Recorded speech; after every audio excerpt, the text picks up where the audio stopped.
मुख्यमंत्री का सबसे खास और काबिल अफसर होता है मुख्य सचिव। मुख्यमंत्री क्या करेंगे, कौन सी फाइल को आगे बढ़ाना है, किस फाइल में दिक्कत है, किसको रोकना है, किसका ट्रांसफर करना है, सब कुछ मुख्य सचिव देखता है। लेकिन योगी आदित्यनाथ ने अपने मुख्य सचिव शशि प्रकाश गोयल की सारी ताकत छीन ली। सारी मतलब सारी। अभी ज्यादा वक्त नहीं हुआ, करीब 1.5 महीने हुए हैं। शशि गोयल का नाम सीधे ऊपर से आया था, हालांकि योगी के खास भी थे। लेकिन आखिर अब ऐसा क्या हो गया कि योगी आदित्यनाथ ने उनकी पूरी ताकत खत्म कर दी और दीपक कुमार को सब कुछ सौंप दिया। उसकी कहानी आज मैं आपको बताऊंगा। इतना ही नहीं, मुख्य सचिव की ताकत कितनी होती है, क्यों मुख्यमंत्री अपने मुख्य सचिव से नाराज बताए जा रहे हैं और क्या सच में वो उनसे गुस्सा है या वजह कुछ और है, सब कुछ आपको बताता हूं। नमस्ते, मैं हूं आशीष गोंडवी। सबसे पहले खबर क्या है वो जान लीजिए। तो हुआ ये है कि उत्तर प्रदेश में भारतीय प्रशासनिक सेवा के 14 अधिकारियों का तबादला हुआ है। बड़े स्तर पर आईएएस अधिकारियों को इधर से उधर किया गया है।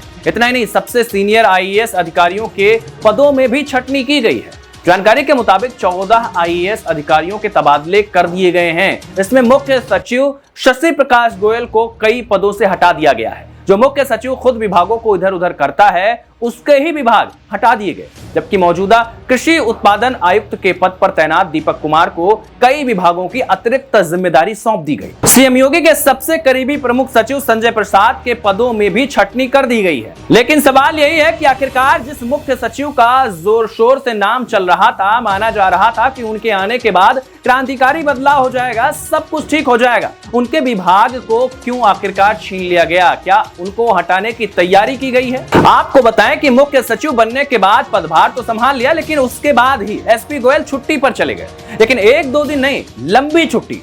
उनके जाने के बाद से ही सीनियर आईएएस दीपक कुमार मुख्य सचिव की जिम्मेदारी संभाल रहे हैं। देखिए, छुट्टी लेने की भी एक सीमा होती है भाई साहब, चाहे प्राइवेट नौकरी हो चाहे सरकारी।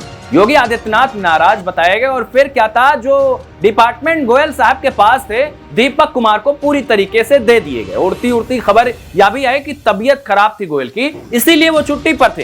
हालांकि अंदर की खबर क्या है बाहर नहीं आई है, लेकिन खबर जो अब बताई जा रही है वो यही है कि मुख्य सचिव एसपी गोयल को अवस्थापना एवं औद्योगिक विकास आयुक्त, अध्यक्ष, पिकअप मुख्य कार्यपालक अधिकारी, यूपीडी मुख्य कार्यपालक अधिकारी, उपशा और अपर मुख्य सचिव समन्वय विभाग, उत्तर प्रदेश शासन तथा परियोजना निदेशक और तो और यूपीडी के पद से भी हटा दिया गया है। इसके बाद से ही उनके पास कोई पद नहीं बचा है। जबकि कृषि उत्पादन आयुक्त दीपक कुमार को अपर मुख्य सचिव बेसिक एवं माध्यमिक शिक्षा विभाग के पद से अवमुक्त कर अवस्थापना एवं औद्योगिक विकास आयुक्त, अध्यक्ष, पिकअप मुख्य कार्यपालक अधिकारी, यूपीडी अपर मुख्य सचिव, नागरिक उड्डयन एवं समन्वय विभाग और उसके साथ में उत्तर प्रदेश शासन तथा परियोजना निदेशक और तो और यूपीडी के पद का अतिरिक्त प्रभार सौंप दिया गया है। इसके साथ ही पार्थ सारथी सेन शर्मा को मुख्य सचिव बेसिक शिक्षा एवं माध्यमिक शिक्षा विभाग की जिम्मेदारी सौंप दी गई है। मगर सबसे ज्यादा चर्चा शशि प्रकाश गोयल और दीपक की ही हो रही है, क्योंकि शशि प्रकाश गोयल के विभाग दीपक ही देखेंगे। अब बात करते हैं कि मुख्य सचिव की ताकत कितनी होती है। तो दोस्तों, उत्तर प्रदेश जैसे विशाल राज्य को चलाना कोई आसान नहीं है। 24 करोड़ से ज्यादा लोग, 75 जिले और अनगिनत सरकारी योजनाएं, इन सब की कमान होती है मुख्य सचिव के हाथों में। ये वो शख्स है जो सरकार की हर नीति, हर योजना, हर फैसले को जमीन पर उतारता है। मुख्यमंत्री जनता के लिए होता है और वो जनता की आवाज सुनता है, बड़े ऐलान करता है, लेकिन उन ऐलानों को हकीकत में बदलने का जिम्मा मुख्य सचिव का होता है। मुख्य सचिव उत्तर प्रदेश का सबसे सीनियर आईएएस होता है। ये वो शख्स है जो मुख्यमंत्री का सबसे करीबी सलाहकार है। मान लीजिए, मुख्यमंत्री आदित्यनाथ ने हर गांव में मुफ्त बिजली कनेक्शन का एक योजना शुरू करने का ऐलान किया। अब ये सिर्फ भाषण में तो नहीं हो सकता, इसे लागू करने के लिए फंड चाहिए, प्लान चाहिए और हर विभाग का तालमेल चाहिए। ये सब मैनेज करता है मुख्य सचिव।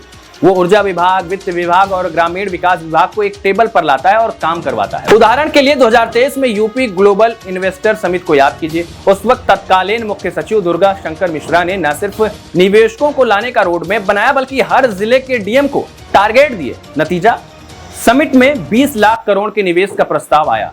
यह है मुख्य सचिव की ताकत। वो सिस्टम का एक ऐसा सीईओ है जो हर विभाग को एक दिशा देता है। अगर उसकी जिम्मेदारी की बात करें तो पूरे प्रदेश की कमान उसके हाथ में होती है। मुख्य सचिव का रोल कितना बड़ा है उसे समझने के लिए हम थोड़ा और गहराई में चलते हैं। लखनऊ का लोक भवन, जहां यूपी का सचिवालय है, वो सरकार का दिमाग है और इस दिमाग का बॉस है मुख्य सचिव।